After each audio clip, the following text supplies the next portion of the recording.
So, Season 1, Episode 3, titled Emergence. Now, this episode is a weird one because some shows like this, and it's weird to say this because we're only on Episode 3, and I could be wrong by watching Episode 4 this week, but it feels that they have the idea of a movie, and they're stretching it out to 9 episodes, and it feels like it. Because all the stuff with John, all the stuff with the Master Chief, all the stuff with his relationship, the beginning relationship between him and Cortana, who is a big character in the games, who's kind of like the second main character. It was like second, she is like the second main character. And his beginning relationship. And guess what? It's not honky-dory. It's not a, woo, it's Cortana now, and Master Chief is going to get along with her easily. It's not. There's a sense of evasiveness. The sense of, I have done this for a very long time without some other person yapping in my ear, so I'm going to back away. And you see that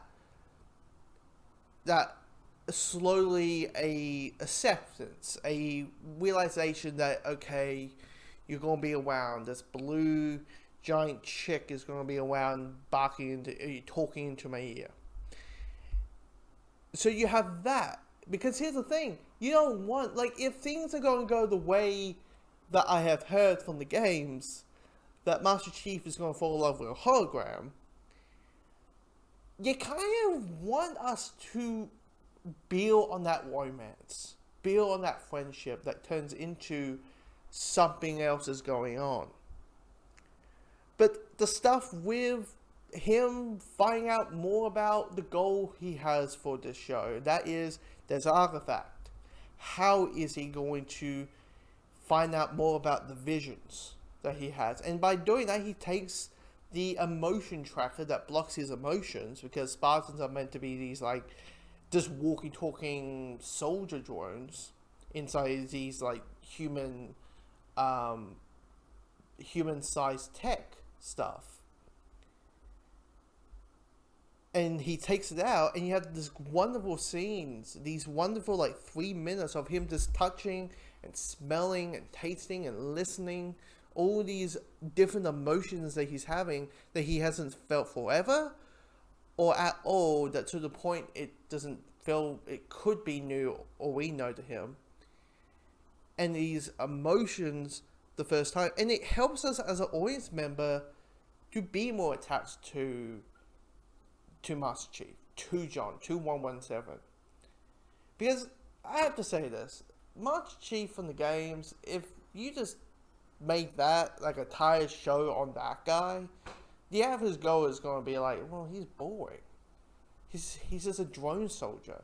I can't connect to a drone soldier because no one's I must follow my orders, and these are my orders, and I need to follow the mission, and that's it. If that's the entire character, he just comes across as one note. You need to flesh the character out. And it works, and they're making the right choices to adapt a different media. Here's the thing, people who are bitching about it, they're not following the canon. They're not following the canon in the games. Simple, fuck the canon. It's a 2 different set of medias. The responsibility they have is to make the best product.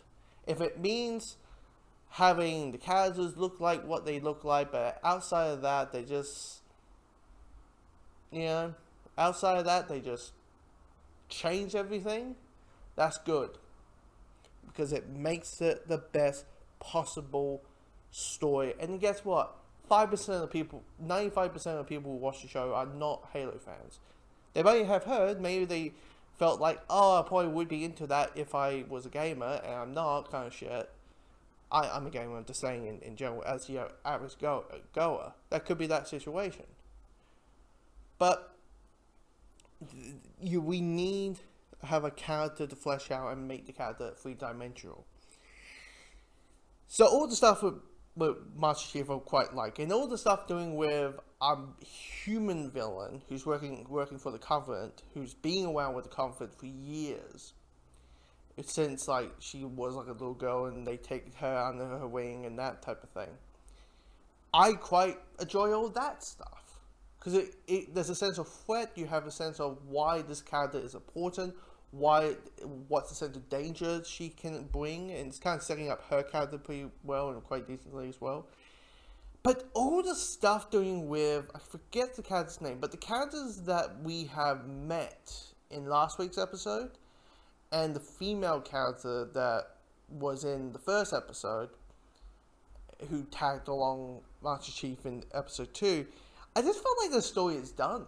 I felt like it was just tacked on, and that's why I felt like this could easily be a movie, this show.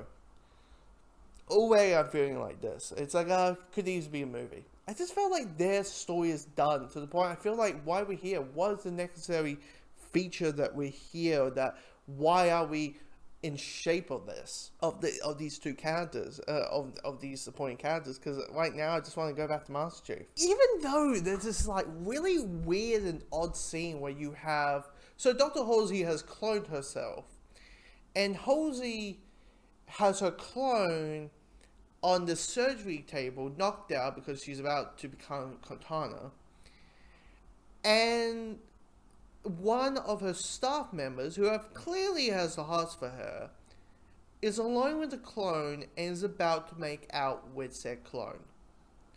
Now, I was like, please someone open the doors, because this is awkward as hell. And someone did interrupt him, because when he's about to have the lips touch each other's lips type thing, he's like, doors opening, okay, no, everything's fine. I wasn't going to be creepy whatsoever. That was just a weird scene. That's a really odd scene. But talking about Cortana, my opinions on my first impression of Cortana is she's a really cool character already, because she is a hologram, and knowing the concept of, okay, so if what I've heard is true, and that is Master Chief falls in love with a hologram, which is her, you kind of want her to be human. You kind of want her to be, yes, she's a hologram and she's a computer generated thing, but